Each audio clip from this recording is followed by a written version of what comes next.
We probably wait until there is.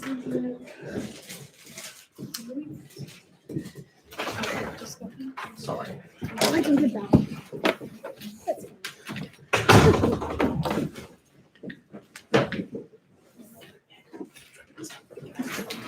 Hi everyone, welcome to round 4 of the NZIER NZ Schools Debating Championships. So as always, speaking times will be 7 to 8 minutes with POIs between the 1st and 7th minute.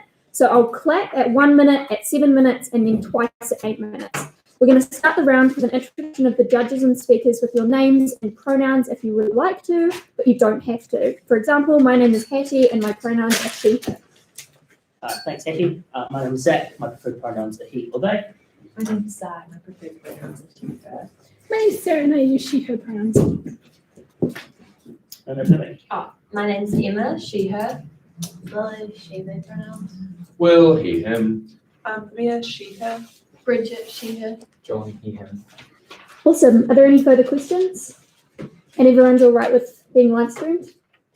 Awesome. So, welcome. I'd like to welcome up the first speaker of the Affirmative Team to begin their team's case.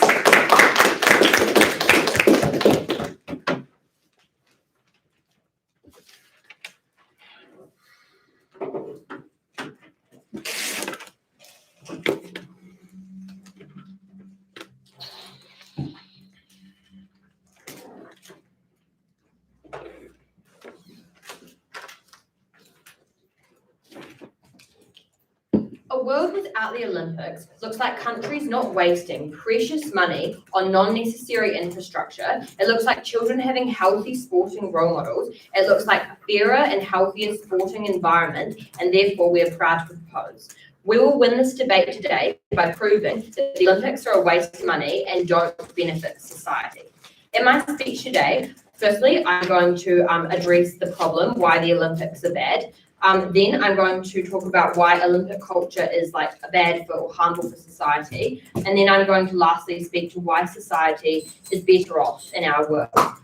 So firstly, under our model, we support obviously the abolishment of the Olympic Games. We support alternative sports competitions, such as like FIFA or tennis Grand Slams, to fill the gaps, like to continue to operate after following the abolishment of the Olympic Games. So what is the problem that we see here? Well, we tell you that the Olympics are a waste of money.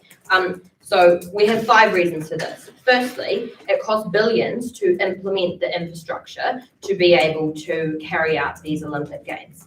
Secondly, because every 4 years when the Olympics are held, they're held at different countries, right? There's a constant cost to implement this new infrastructure, right? It's not just like, oh, we have it in London every year, we build it once and it's sustainable. It's every time we have to continue to implement this new infrastructure in a new country. That's really costly, especially if we have to import resources to get them there. Thirdly, we often see that this infrastructure is not utilised enough to fulfill like the cost that it costed to build it. It also means that the country might not be able to actually afford to upkeep these stadiums because the infrastructure is so massive and way more than their country actually needs for like sporting trainings. We see infrastructure such as like the villages that the athletes stay in just become completely empty and like useless to the country going forward.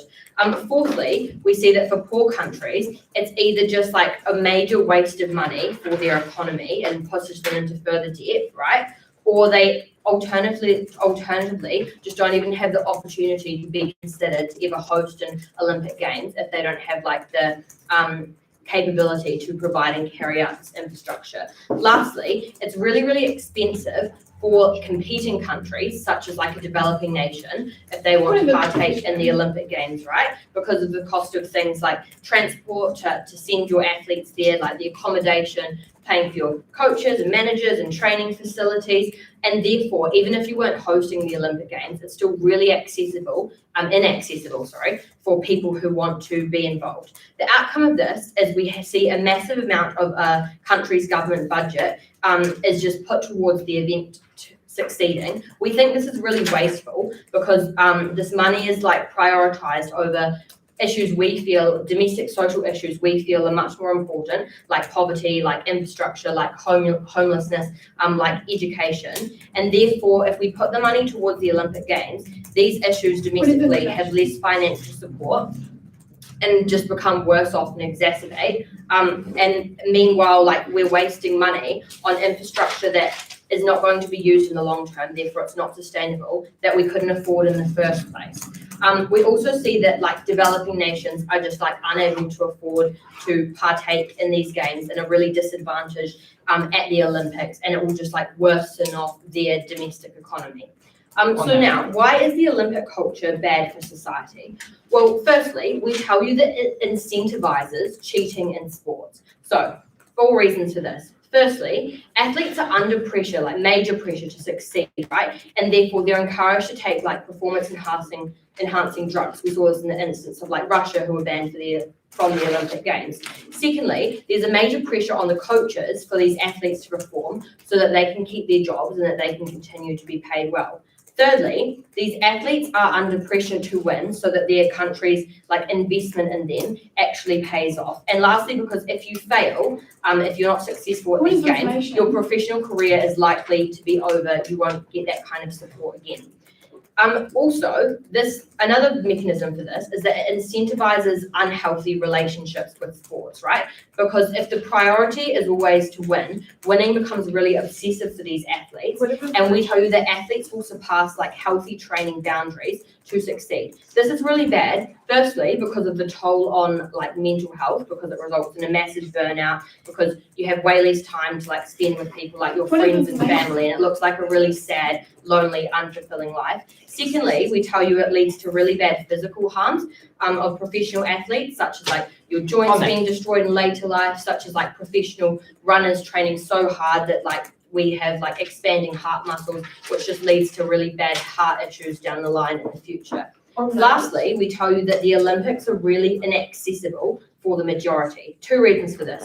Firstly, it's really expensive to attend these Olympic Games. One, because you probably have to travel to a different country, pay for accommodation to stay there, pay for tickets to watch different games. It's also really inaccessible and expensive to watch these games online. Secondly, we tell you that only a minority of sports people have the opportunity to actually go and attend these games. And therefore, it doesn't actually benefit like the majority of sports people who are interested in, say, something like rugby or netball.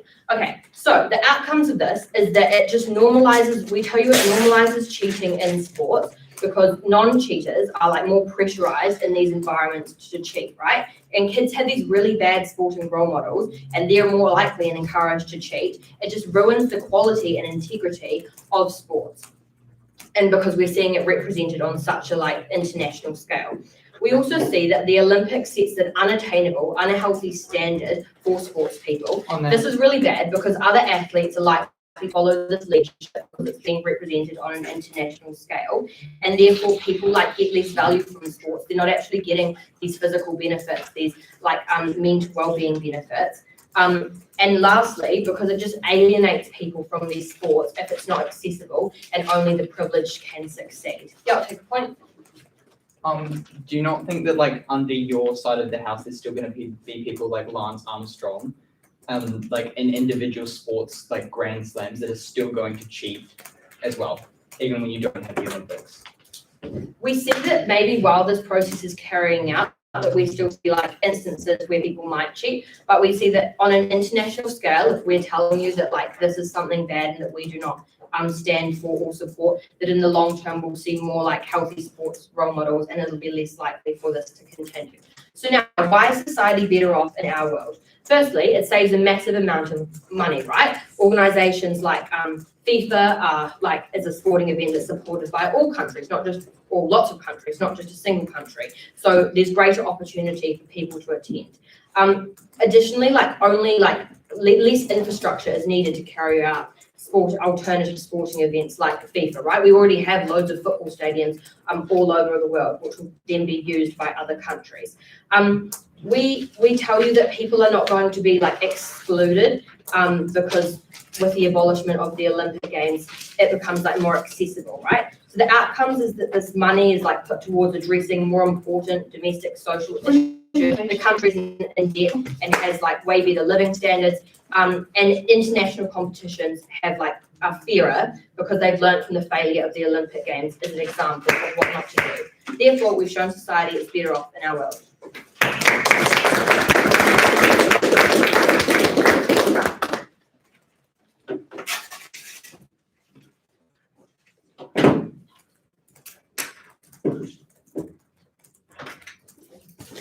I thank the speaker for their speech and now welcome up the first speaker of the negating team.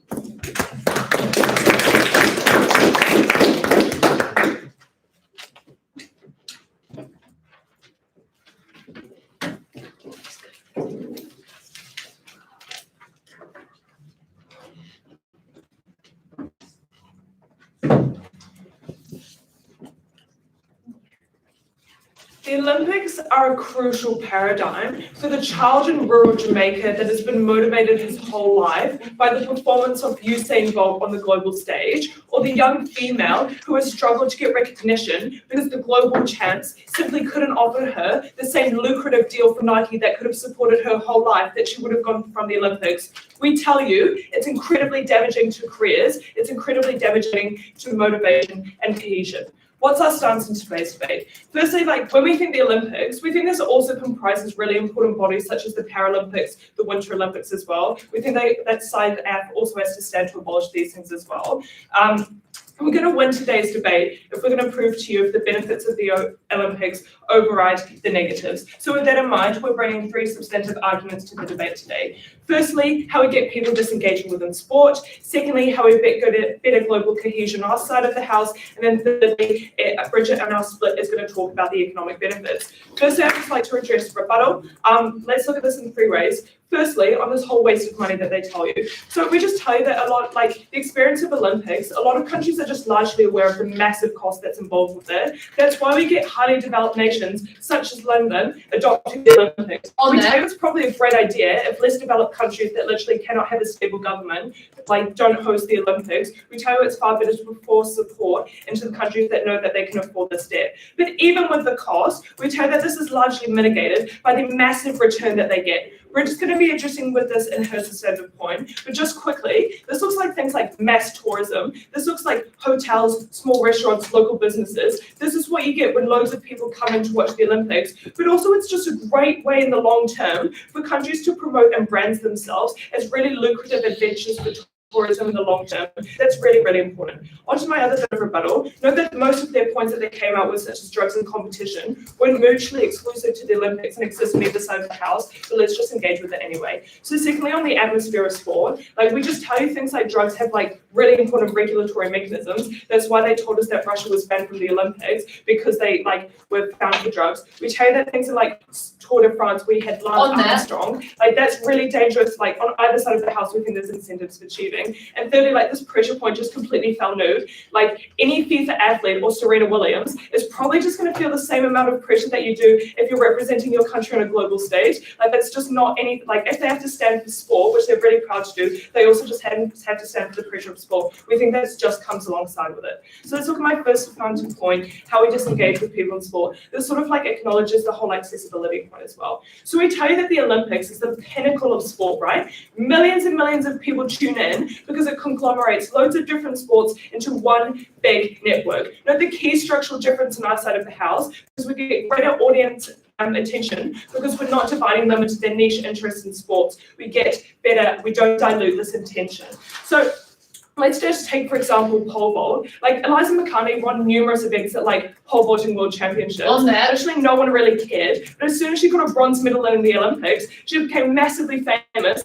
Everyone in New Zealand started loving her because she was seen as a really important player on the global stage. That's so important when we get the crossing over of people. Rugby fans that probably never would have engaged with pole vault in the first place, like now love Eliza McCartney. We tell you that's really important when we get people enjoying diverse range of sports. So because the Olympics has this greater potential and prestige, how do we disengage people on their side of the house? Let's look at a few actors. Firstly, let's look at children. So with the secular prestige that the Olympics has, that we tell you like individual world champs just can never get you, millions of children just enter in sport competitions, either at a local level, a regional level, just because they want to have the chance to be seen as the world's greatest athletes and to be able to say they want the dream of being at the Olympics. We just tell you that children are far more attracted to motivation in this regard because of the fame, because of the recognition, and exactly on this point, the niche sports communities. Look, not everyone is going to be an Olympic athlete, right? But we think that this aspiration is really important than the comparative of just sitting at home on your phone and just not engaging in sport, because saying you went to the Olympics versus you saying to like the curling world champions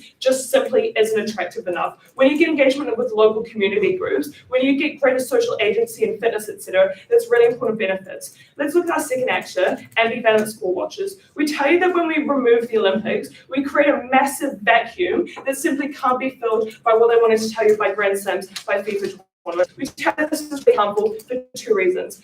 Firstly, we get way less media attention and funding because they can't attract the vast swathes of viewers that we get with the Olympics. They can only engage with the people who really, really like the sports. We tell you get the people who probably just sitting on the TV waiting for their sport to come up. Something else comes up. Maybe they're watching track and they can sit and watch swimming for a while because that's just easy to do than going out of their way to go into an individual swimming tournament. We tell that niche sports like such as curling are predominantly watched by people who enjoy curling, but when you're waiting for your event under the Olympics and you switch it on, it's going to be far more appealing. You get far better buy-in. That's really, really important for athletes as well, because when you get the massive attention, when you get the massive viewership, that's what gives you your funding and revenue for people to actually see the point in continuing these sports. That's what gets you your brand endorsements from Nike and Adidas, that like a subpar Under Armour brand endorsement that you get from like the Sailing World Championships. I mean, just think it's far, far better on our side of the house, that we don't jeopardize the like viewership and revenue for the athletes whose careers literally bank on the Olympics themselves. So we tell you we don't get disengagement in the short term and we don't risk careers and passions in the long term. Let's look at my second substantive point, the global precedent of Olympics. Because we tell you that there is no other piece of global network that's as palatable for audiences of all nationality. Because there's no other exclusive international body that unites people in sport this way. Because now it doesn't matter if you're from Midwest Texas or rural Australia, if you both enjoy watching track at the Olympics, that's a great opportunity to connect and engage. Because the nature of the Olympics is that it attracts all of the top athletes of sport. That's really, really great for sport viewerships to engage. We tell that's time and time again the most important thing when we have this massive platform that's largely recognizable and largely cohesive on a global scale. Two reasons. First of all, let's just take a look at the example of Nikki Hamlin and Abby D'Agostino that had a massive impact on global relations between like New Zealand and US, which had this also a really large incentive and marketing campaign for countries. Note also like Jesse Owens in the Berlin Olympics for Black empowerment movement. That was really, really important. But secondly, we also tell you it's really important to get progressive ideals, because when we get females wearing hijabs in the Olympic Games, we think that's really, really important that people like Nike start up sponsoring hijabs and religious inclusion in sports, because that's seen as really progressive and palatable on the global scale. What are the impacts of this? Three really key reasons. First of all, we tell you we foster a more inclusive and healthier global sphere for sport. Secondly, we tell you get a better response and outcry to all of these things when we push this to the global psyche, when we bring this to this like high level of retention. This looks like the condemnation of like Uyghur Muslims because of China's participation in the Olympic Games. We tell this looks like the outcry over the Israel and Palestine conflict when people were taken hostage and killed during the Olympic Games. We tell you that like because of the massive attention that people who otherwise just wouldn't engage with politics, wouldn't engage with cultural and social spheres, now have a massive like broad onus by sport to engage in. That's when you get cogent agency, when the world watches in a way that you can't change from a limited pool of people who just want to turn in for the FIFA football games. So proud to oppose.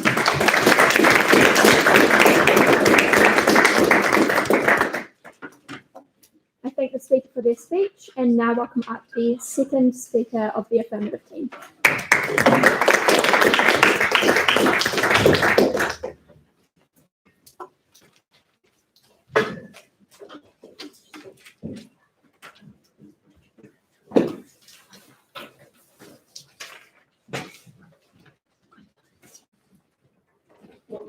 We're putting the timer outside because it keeps going off. And we don't know.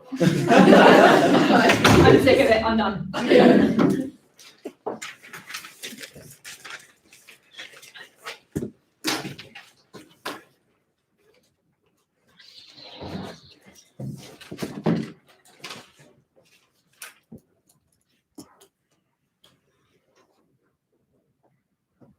The entirety of the negating team's case relies on the fact that apparently the Olympics is an inclusive space that absolutely everyone can access. If they cannot prove this, they have no chance of winning this debate. Throughout my first speaker, I've offered some strong reasons as to why we can show that the Olympics is not an inclusive place and why it doesn't get better results. But within the speech today, I really want to show why this is not the case under the next side of the house. Before I get into my main points that were brought up by the first defending speaker, I'd like to just talk about the characterization of the Olympics. The NIC team tells us that the Olympics is a place that anyone can go to, and a struggling kid from Jamaica can suddenly earn a sponsorship and get there. We'd just like to actually characterize what the Olympics actually looks like. The Olympics is hosted by wealthy countries, and the people who can afford to go to the Olympics are normally the ones who have the best training. This means they're probably coming from wealthier countries and wealthier backgrounds. Although the Olympics tries to sell itself as an inclusive environment, the actual fact of the matter is, the more privilege you have, the more likely you are to be able to attend the Olympics. This is why teams like the USA, like Great Britain, are more prominent at the Olympics because of the wealth that is coming behind these companies. The negating team tries to tell us that these wealthy countries, or the countries that are struggling financially to be able to host the Olympics, will be able to make money from it because of tourism. Let's just look at the example of the past two Olympics, or at least the one coming up. Tokyo 2021, very unlikely to be spectators, no tourism to be made there. If we looked at when we attempted to hold it in Brazil, try to give them some boost in economy. Again, nobody wanted to go to Brazil because there were things like the Zika virus, there were unsustainable things that were built up. Brazil is still struggling with the financial impacts of the Olympics because they set up this unsustainable sports fields that are not able to use the game. We see that the Olympics is a place that is often harder hitting for a country, and it requires a really huge investment to be able to hold all this all this sort of potential gain that the NIG team is trying to tell us. Now for the 2 points brought up by the first speaker. The big one here, coming from her, is that people are going to be disengaged from sport without the Olympics. So they tell us that the Olympics has a huge prestige and a huge audience. On the F team, we agree with this. I have reasons to show you why that this prestige is actually going to be harmful for people in the long run. So there's 3 main mechanisms brought up by the Affirmative team. They tell us that the Olympics is a chance to make stars. They say that people can now get the recognition that they deserve. Again, these people who are getting the recognition, someone like Eliza McCartney, comes from a background of immense privilege. Unfortunately, it's not really the kids coming from Jamaica. Usain Bolt is kind of an exception here. It's the people that are coming from privilege who are able to succeed in the Olympics and are now luckily seen by the rugby fans, you can see. And secondly, something like pole vault is actually packaged under athletics. These sports have sort of notable names that draw people to them. You go to watch athletics and you might go for the 100-meter final, the absolute star event, but you can see the pole vault. So we see that people can still interact and experience these sports even under our model. The second mechanism brought up by the first speaker is that kids won't be able to dream for the Olympics anymore, and they're just going to stay at home and not have sport. Secondly, 2 responses here. Firstly, the Olympics creates so much pressure on a kid to have to dream towards the Olympics. It's like a 150 million chance of being able to make the Olympics, right? That's so much pressure to be placing on a kid and telling them that they should strive for something so big. Why don't we opt them to strive for something like a domestic competition? And that's my second rebuttal. The aspirations to go to a domestic competition to see where you can continue maybe at your university life or maybe carve out a career for yourself in New Zealand is supported under our model. We can provide these more domestic leagues or some more international leagues that don't have the intense pressure that the Olympics places on kids, and that they have the aspiration to be able to actually enjoy sport, which is realistically what keeps people in, right? The enjoyment of the sport. The last mechanism under here is that there's going to be less media attention for these sort of niche sports. 3 responses here. the media sort of kind of has to cover all sports news, right?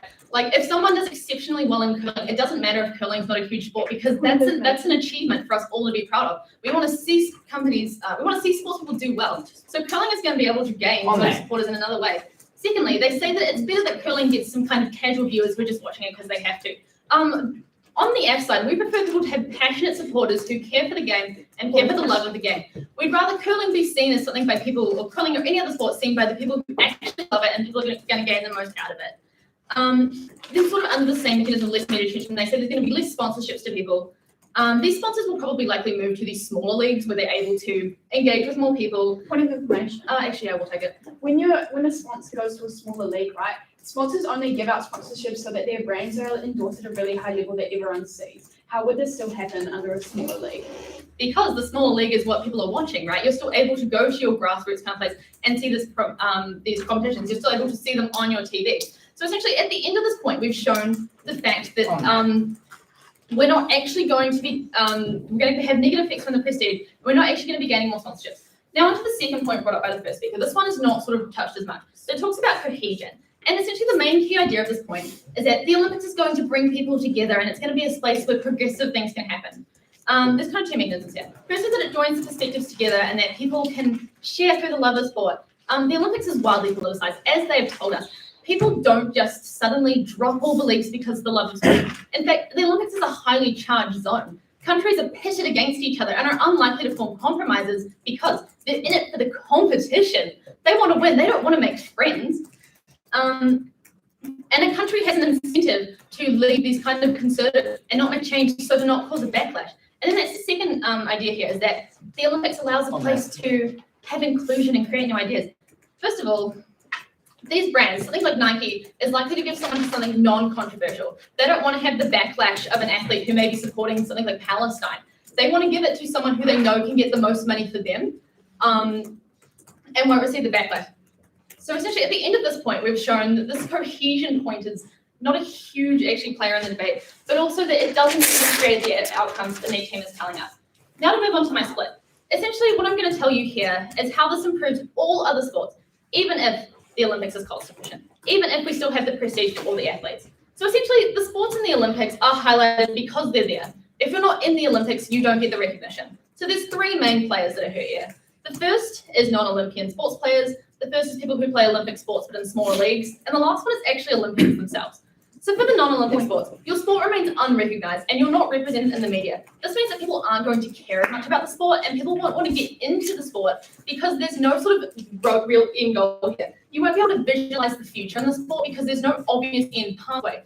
If we support the domestic leagues, we offer a space where people can create a sport. Now to the second people who play Olympic sports but in smaller leagues. So all the funds, or a lot of the funds are going to be placed towards Olympians because that's what a country cares about. They want to see their Olympic team do well. So this means that these domestic competitions will receive less funding and these people who could make a living out of these competitions will not be able to because the money is going to the Olympians. Then lastly, the Olympians themselves. They only really matter once every 4 years when there's Olympics. For this 4 years in between, they're under pressure to try and make the competition again and they're not getting the coverage that they deserve. So what are the outcomes of this? We have sports that are dying because there's no recognition. We have these middle ground leagues that are not able to survive and thrive because all the money is focused on Olympians, and then we have the intense pressure placed on the Olympians themselves in non-Olympic years. So at the end of this debate, I've shown that the negating team's world can allow smaller sports to be valued, can allow middle ground professional athletes to continue a successful career, and also that the public involved is going to be interested in these sports. The NEAT team offers a world where only the absolute top of the top is valued. And this is really harmful because it sort of devalues anyone who's not one of these people. And that's why we won the debate. Thank you.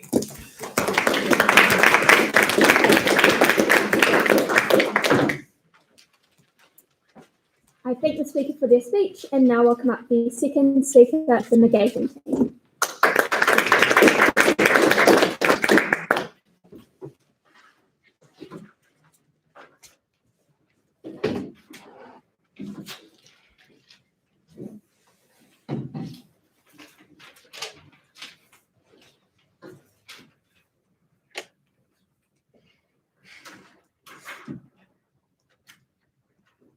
The the economic benefit we see from the Olympics is too large to ignore, and I'll be discussing this as my split. So, but first I will be rebutting the affirmative team's case kind of in two main areas of clash with one kind of under sport recognition of athletes. So the first is cost to countries, second is athletes' health, and again, the recognition of athletes. So we see the first of cost to countries that affirmative team kind of talked about it being a waste of money, constant cost of new infrastructure, and like not maintaining uptake. But we see like, yes, while it costs money, obviously, to implement these things, like these stadiums aren't massive stadiums. We've got swimming pool on one end and a track field on the other. Like they are separate stadiums. And when you talk about these huge events that you're still going to hold, like FIFA, these stadiums still need to exist, right?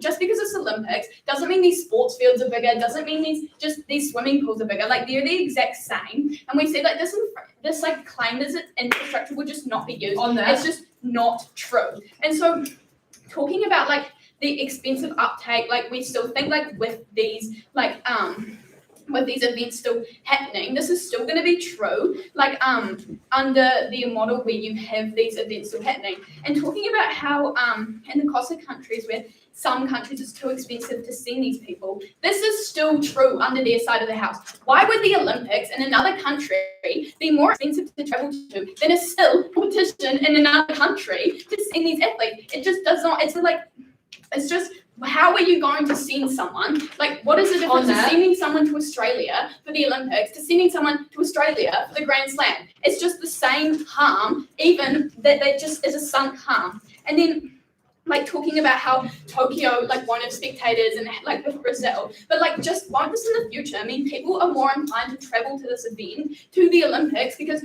oh, wow, it's a thing that we haven't had in a long time, and it's something really exciting for people now. And so kind of moving on to the athletes' house, the second main point of clash, talked about how it encourages cheating, right? Our first speaker came out and said Russia was banned. You talked about Russia, they were banned. Does this not show that it is clearly not endorsed in the Olympics? So why would the Olympics actually promote cheating and use of drugs? Like, this is still going to happen in a smaller competition, and it's not just it's just not just for the Olympics. And you talked about like a bad incentive to win, but just like again, with these competitions, it still exists. Athletes still have this huge incentive to win, and like something that the has to stand for when they still stand for sport at a high level on their side is this like winning streak. Like it's just a sunk harm when there is when it is notable still under their side of the house. And so they talked about again in terms of kids kind of looking as at their health. They talk about how it's a 1 in a million chance to go to the Olympics. We know this is true, right? But they talked about how we should be promoting domestic competition. But kids have these huge goals.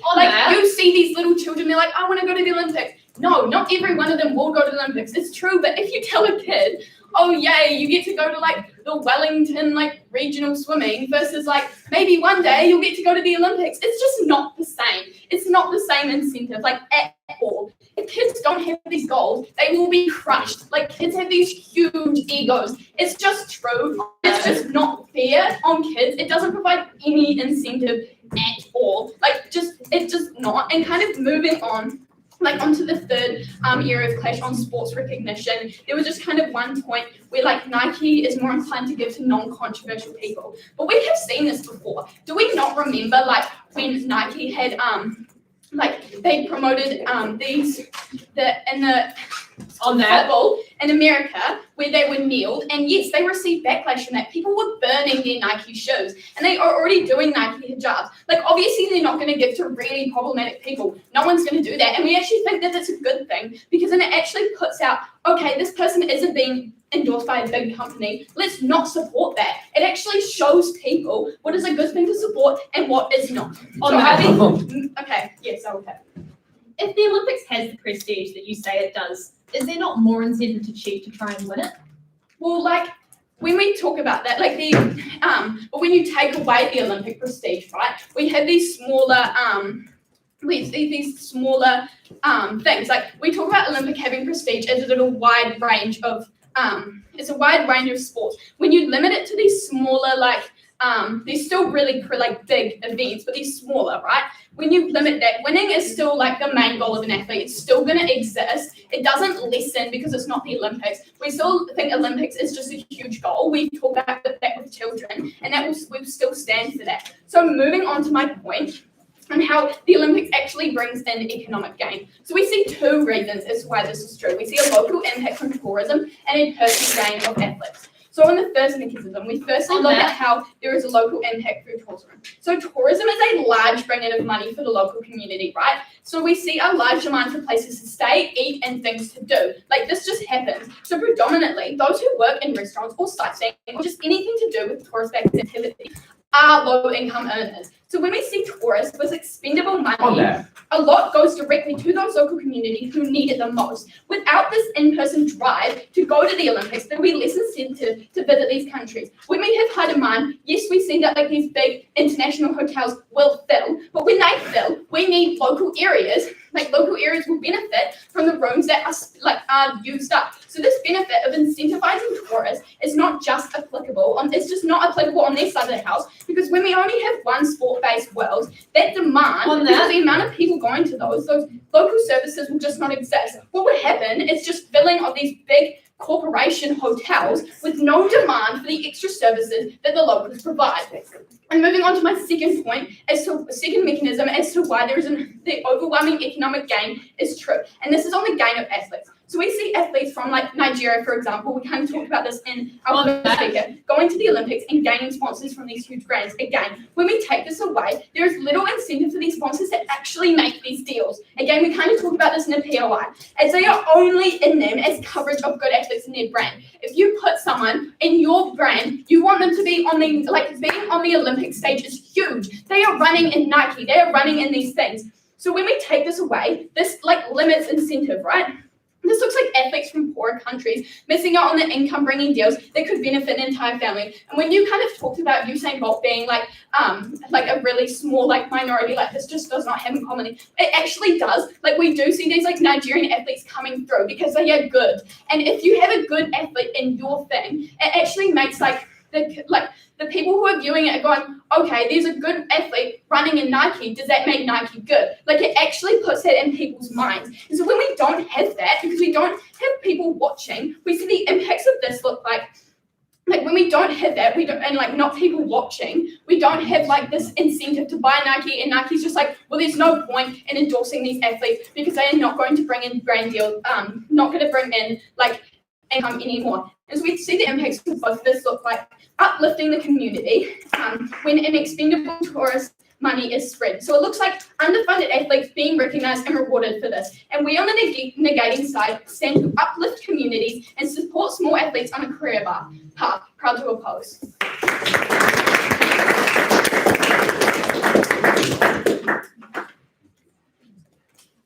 Thank the speaker for their speech, and now welcome up the third speaker of the Affirmative Team.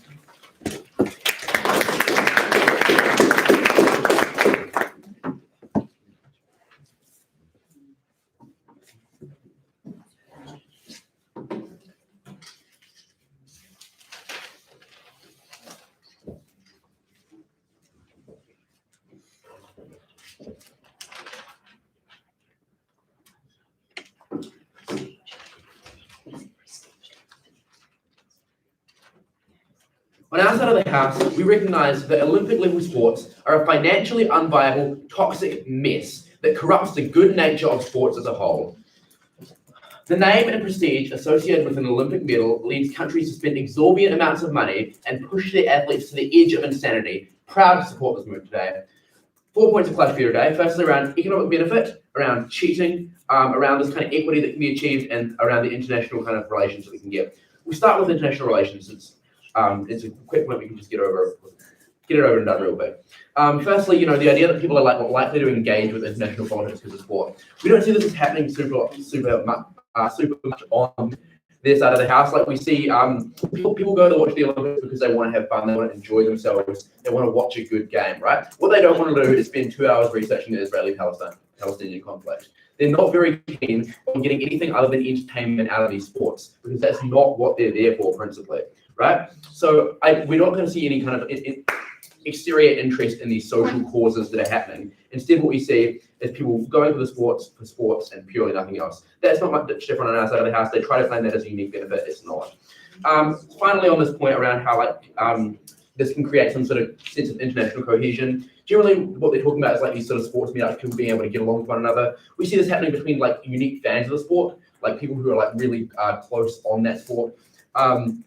Again, this happens on our side of the house as well, if not just as much, because these communities are more in touch with one another. They don't have to rely on this big international games. Instead, they rely on something that's more in touch with their specific sporting community. So we actually have people having more international cohesion between their sports, right? We don't see people who are a swimming fan from Brazil and a basketball fan from Bulgaria getting along together and talking about their unique sport interests, because those aren't necessarily what they tend to agree on. So at the end of this point, what we're showing is that realistically, we actually have a better benefit for international cohesion, and they're not really able to demonstrate anything. No. Secondly, around kind of equity, right? And what we push really hard from the start here, because they rest their case pretty much entirely on it, is like the ability that the Olympic Games has to create equity, right? And we talk primarily about the developing nations sending people to the Olympics, right?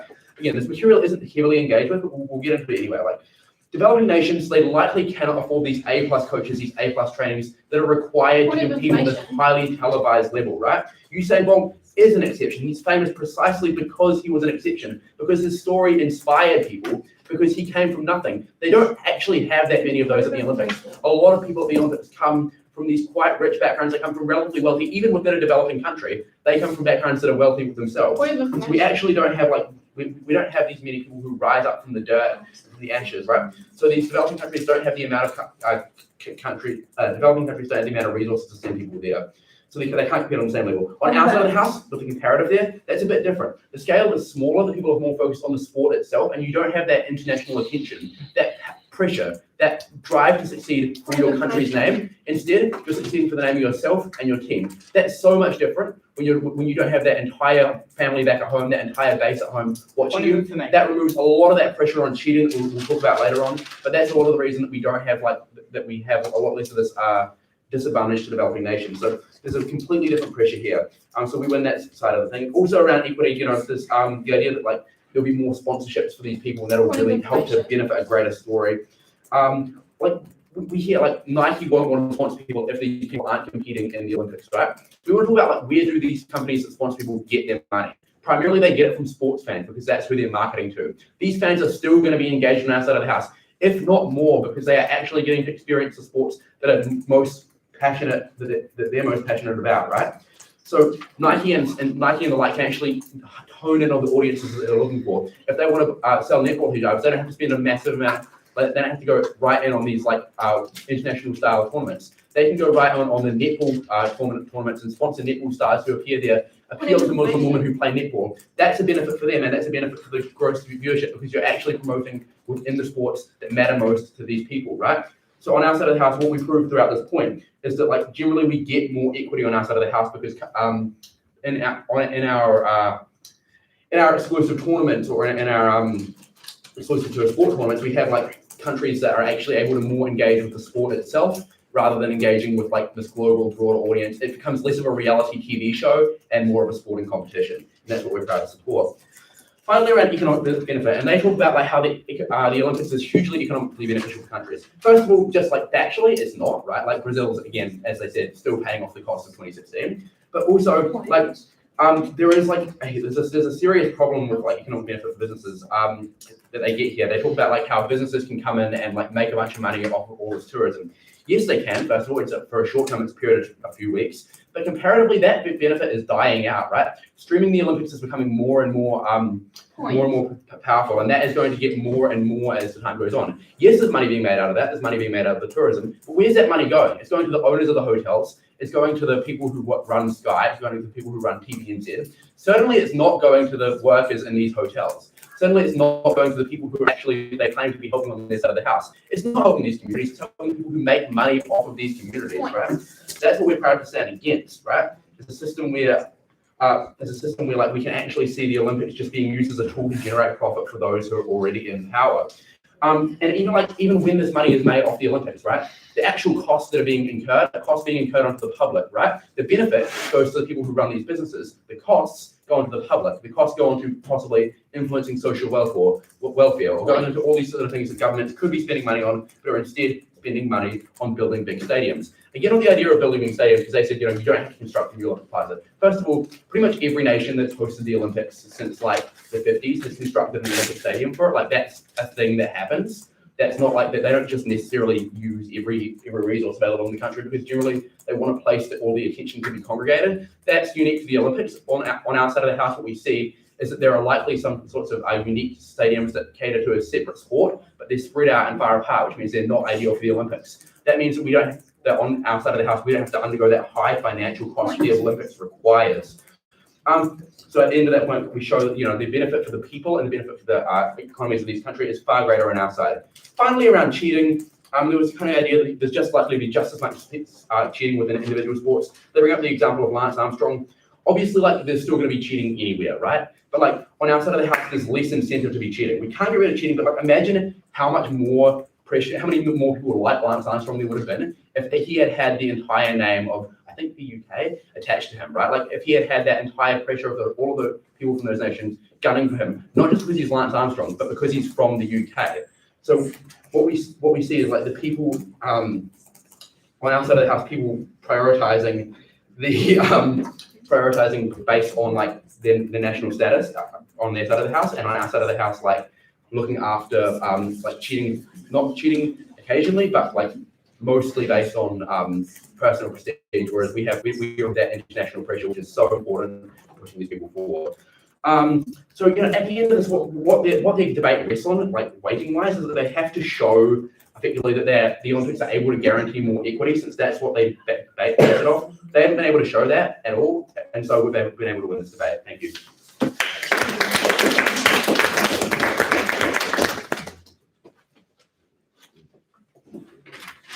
I thank the speaker for their speech, and now welcome up the third speaker of the negating team.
The key structural difference we brought to you in our negating case today, that the affirming side of the house failed to properly engage with, failed to recognise that we get all our exclusive benefits from, is that the Olympics have more viewers than niche sport world champs. We think that's really critical, because at the point you have less viewers watching the sailing world champ than you would at sailing at the Olympics, who are inevitably going to get less funding, less money, and just less sponsors for those sailors, therefore enabling them to do less sailing and having less access to do the sport. That is a unique harm to their side of the house, and that's why we're going to win this debate. 3 clashes for the house then. Firstly, who gets the most beneficial engagement and equity in sports. Secondly, who best establishes global cohesion, and then thirdly, who has better economic impact. So firstly, on this point about who gets beneficial engagement and equity, what did they tell us? They told us that just sports under the Olympic model are just really, really inaccessible to those from developing countries. Crucially here, we heard no characterization of how sports would be more accessible under a niche sport, a niche Grand Slam model that they tried to claim. But I'm going to move through the 3 stakeholders and the mechanisms we gave you quite systematically. Firstly, We don't care if anyone like makes it to the Olympics. It's about establishing sports for children. They just tried to come back at us and say that like On that it's so point. damaging for kids to want to go to the Olympics instead of like going to school and like focusing on their grades. Look, at the end of the day, we think sports are positive for you. Sports like make you active. They make you well. They get you out socially engaging with people. They make you like exercise is just generally good for you. What this doesn't look like is people not studying because they're like coerced into thinking they have to go to the Olympics. They play badminton. It looks like people like engaging in a competitive netball team and getting all the social like benefits there. This is just a complete mischaracterization that we're just forcing all these children from like Jamaica to want to go to the Olympics. Secondly, we told you that like for viewers, moderate views are what get the revenue. That's really crucial because at the point you get less views, which you're inevitably going to get, and I gave you the structural difference as to why you're not going to get those moderate views under their side of the house. You're not going to get those separate viewers. You're going to have less incentive for athletes. That's really, really bad, and you're going to have less engagement in sport watching. Thirdly, the athletes' careers are just going to be completely jeopardized.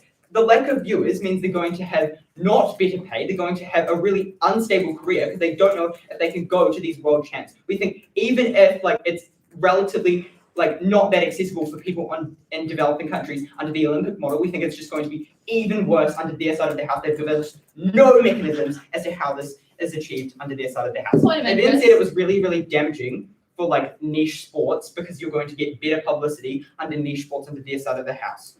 Look, you're never going to get everyone watching like the skateboarding world champs. You're never going to get as many viewers for that as you are as like the skateboarding at the Olympics. Why is this? Because like New Zealand die-hard rugby fans are like, rugby isn't on 7 days of the week. You're not going to have like a rugby game to watch every night. But New Zealanders just like generally like sport. We think New Zealanders like engaging with sport. At the point there is some sport on, we think it's more accessible for them to watch the sport, therefore getting the moderate views that I talked about.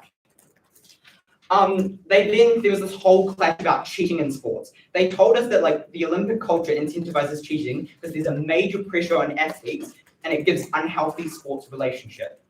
First of all, this is just completely mutually exclusive harm. The reason sports people cheat is because of the incentives acting on them. They are sports people. It's in their careers. They want to win. We don't think there's any difference between Lionel Messi under their side of the house and like a world champs and an Argentinian volleyballer at the Olympics. They both want to win. They both want to get like the gold medal and like do as well as they can. This pressure still exists for people like Serena Williams.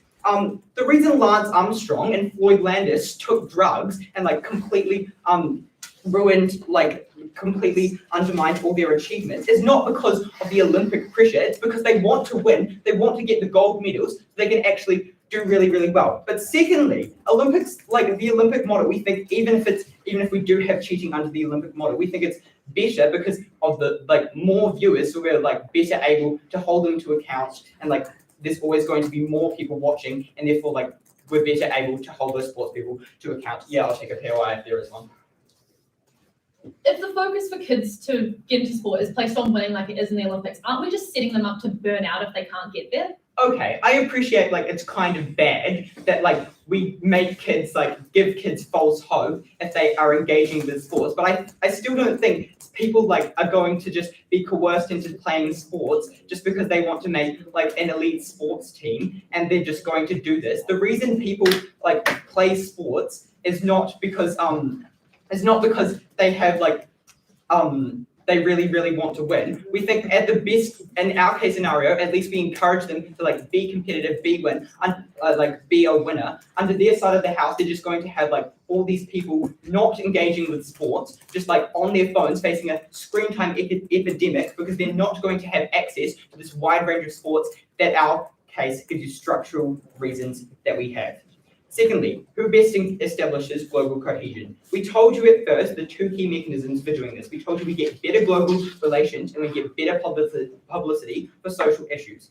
They came back at this and just said like countries are just in the competition to win, so you're not going to have this like global cohesion. I found this particularly bizarre because it's just inevitable that if you have lots of countries coming from different places and all trying to win. Yeah, you're probably like going to want to win on the sports field, but you're always going to get like more countries shaking hands and having a good time and getting along better outside of their house when you have like this Olympic model. Secondly, they told us that like people don't go to support social issues, they go for sports and strictly only sports. At the end of the day, Nike still has ambassadors like with the hijab, as Mia brought to you. You have all diverse athletes outside of the house because there's athletes from all different sports. We think that's a unique benefit to our side of the house rather than their side, which is just niche sports. The Olympics is one of the biggest global events. You're always going to have more publicity for social issues. That's a unique benefit to us.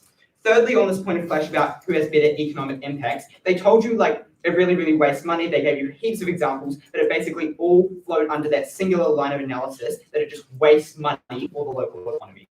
Firstly, the experience of the Olympics, like we think countries that adopt like the hosting role are like relatively aware that it is going to cost them a lot. That's why you don't have Chad, who's literally in a civil war, hosting the Olympics. That's just going to be like ridiculous. That's so unsafe. That's why countries like London, like Rio, adopt this. Secondly, we never heard how this is a mutually exclusive harm. We still think even at the point where you have more world champs, if you have a world champs for every single niche sport, you're still going to have to build a lot of stadiums. You're still going to have to do all these things. And we don't think that that's a mutually exclusive harm because you're going to have that like spread around all the areas. They then said just like countries are going to have more equity. The Olympics are so big, everyone can't get accommodation in the CBD and like the city centre. At the end of the day, you're going to spread the load for small businesses that are really, really struggling. At the end of this debate, we get better engagement in sport, we get better equity, we get better global cohesion, and we get the better economic impacts. We're extremely proud to oppose.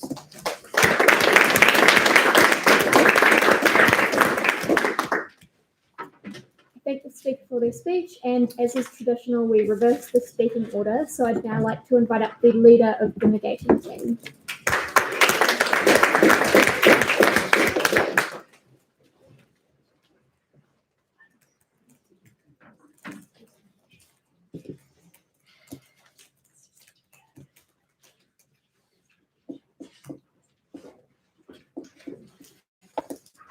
The debate was never about trying to pander to your domestic level of sport because the Olympics was just simply unattainable to the child from a rural region. It was providing a platform to athletes and to sports that couldn't get the recognition that the Olympics got you. It was giving children a reason to engage in sports and providing a platform for the world to engage in. Three main points of clash in today's debate. Firstly, on this engagement within sport. Secondly, the integrity of sports. And thirdly, on the economy. Let's look at this first point of clash on the engagement of sports. This is probably the point most teams contested against and was really, really important because of the viewerships, because of the brand endorsements and the stability you got from athletes' careers. What did we hear from SADAG? We told you that they told us that smaller league sports probably attracted enough attention, and we still have things like FIFA and the Grand Slam to support this. First of all, we just gave you numerous characteristics of people who wouldn't engage with sport when you separate and dilute sports into these niche areas. This looks like children, this looks like moderate viewers, this looks like athletes. These were really crucial gains we got in the harms we got in the short and long term. But we also just want to note that this entire point was never about whether everyone could be an Olympic athlete or not. It was whether the child in Africa, like massively inspired by Kipchoge, pursued a direction in life or found a sense of belonging and family in their local running community. We think it's just also a massive contradiction on their side of the house. They were happy to stand for things like FIFA or Grand Slam, which like mutually like banked on people having higher socioeconomic access to things like training, to things like athletes. We just don't think this stands as a mutual harm on our side of the house. But also we tell you that the Olympic provides like a massive amplified idea of reputation that you just can't get from, say, the International Athletics Association or the Sailing World Championships. Things like lucrative deals, things like revenue, things like support, that came from high viewership, that came from Sport Association recognizing that a lot of people watch these debates. This happens in the Olympics. We tell you this simply doesn't happen in the Curling World Championships or the sailing events. What did they want to tell us? They just wanted to push back on this, like smaller sports probably got enough attention and Nike would still be invested into getting this. We just tell you that when people switch onto the TV, that people waiting for their event to come up, or that people watch the Olympics opening ceremony, they're going to engage across all sport platforms because the Olympics is so easily recognizable, it's so easily advertised. We tell that niche events aren't common and are going to only attract very small fan bases, which is damaging to the brand endorsements and revenue that literally gives athletes the stability in life. Let's look at the second substantive point on the integrity of the sport. So we kind of had this idea that the prestige of the Olympics gave you the incentive to cheat. Firstly, we just tell you that cheating is an endemic within all sports, but even at AFSPES, we just tell you the massive attention and regulation and the funding by the Olympics Committee to enhance their drug tracing programs, enhance the regulation, e.g. Russia, puts them under way larger scrutiny than on the very less legitimate or less less legitimate sport committees who have little funding or little onus to this international community to provide strong rhetoric around these bans. But also just on global cohesion, they just asserted that it doesn't happen. We take that people actually do watch the Olympics in all corners of the globe. That's why things we got more trans representation in sports brought up in discourse, because the Olympics was a gateway to do this. That's why we got things like the hijabs and discussion of global events. But thirdly, just quickly on economics, on this point about it being feasible for countries to adopt. We just tell you look, there is a massive cost, but we think this is very heavily mitigated when you get people coming and flooding into your country, when you use the Olympics as a massive way to market and brand your country and your nation as a tourism industry. All of the local businesses, hotels and restaurants that benefit for it. We think they're opposition to this and the fact that stadiums aren't renewable, the fact that we can't massive spending on infrastructure. We just tell you that again, with FIFA, with Grand Slams, we just don't simply build things and never use them again. That doesn't happen. So at the end of the day, we're happy to stand for strong bonds at a communal, national, international level, as well as the athletes and the people that it depends upon. So proud to oppose.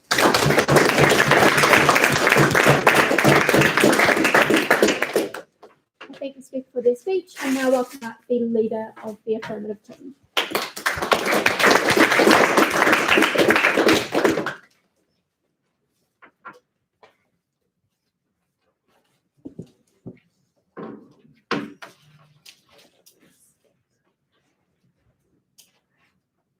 Throughout this debate, we've proven that the Olympics are a massive waste of money and don't benefit society. Key points of clash. Firstly, on economic benefits. So the negating team tells us that the Olympics equals tourism and travel, and that's good for the economy. 3 responses to this. Firstly, this is short-term tourism, right? It's not a sustainable means for the country to make money, because only a minority of people will come to this country for tourism following the games, as the priority of the Olympics is to market sports, not the tourism in the country. Secondly, it still costs billions of dollars to implement this infrastructure for the Olympics every 4 years in different countries. We also see that it's not this infrastructure is not utilized adequately following these games, and therefore the investment that these countries make doesn't pay off economically, as the country has to pay for the upkeep of this underutilized infrastructure, and the country just goes further into debt. Therefore, we went on this point because we've shown that the Olympics is not economically viable. In fact, it's unlikely to even make a profit. Now, onto the Olympics being a platform for sports people. So we had this idea about we have representation of women wearing hijabs, right? So we tell you that this happens in our world too, right? Diverse people are still represented on a global stage, because things like FIFA, Grand Slams, PGA, these aren't just niche sporting events. These are still massive international events. For the negating team to win this point, they'd have to prove that representation in the Olympics is actually uniquely benefiting those that need representation, such as minorities, and that somehow that doesn't happen in alternative sporting groups. We tell you that this doesn't actually happen because, one, the Olympics are inaccessible to the majority because it's really expensive to attend these games and it's really hard to view them on TV. Because secondly, because it's only a minority of sports people within sports that actually receive the opportunity to go. This is assisted by their privilege, likely their wealth, because it's their access for their money for sports gear, their money to go and compete at competitions. So we tell you that a kid in Jamaica who might really benefit from representation is way less likely to actually be able to have a TV at home that they can just go and watch the Olympic Games on than a white kid in America, right? And so it's really unlikely that we'll actually receive the benefit of representation via the Olympic Games. Now on to cheating, right? So The negating team asserted that we were telling that they're saying the Olympics promotes cheating. What we said was actually that if the Olympics are the pinnacle of sports, like the neg team asserts, right, then athletes have the utmost incentive to cheat because the pressure riding on these athletes winning couldn't be higher, right? We can see that cheating could still occur in our world, but we stand for discouraging this by abolishing the Olympics so that athletes face less pressure to cheat, and therefore we see less representation of cheating on an international scale. We reduce cheating in sports because we abolish this culture of prestige from winning the Olympic Games. Now onto the incentive for sports, right? So that we were told without the Olympics, kids won't have an incentive. Number one, majority accept that they're not going to be an Olympian once you pass about the age of 10, right? Secondly, the majority continue to be committed to sport, especially domestically. We see this under the status quo with kids in schools, with adults playing sports in their communal leagues, right? And we still see role models outside of the Olympics at domestic, national, and international levels, right? So say the Crusaders rugby team. At first, I told you that the Olympics just incentivizes unhealthy relationships in sports. This was completely unengaged with, right? Therefore, in Neg's world, we just see these athletes surpassing healthy training boundaries, which is a really bad toll on their mental health. We see these really bad physical harms that these athletes experience, like heart issues and joint failure. Therefore, we've won this debate because we've shown that the Olympics is just a huge waste of money and it does not benefit society.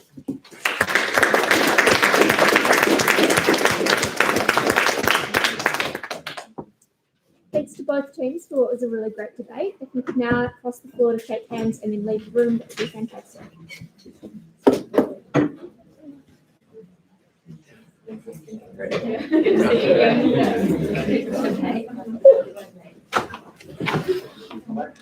Okay.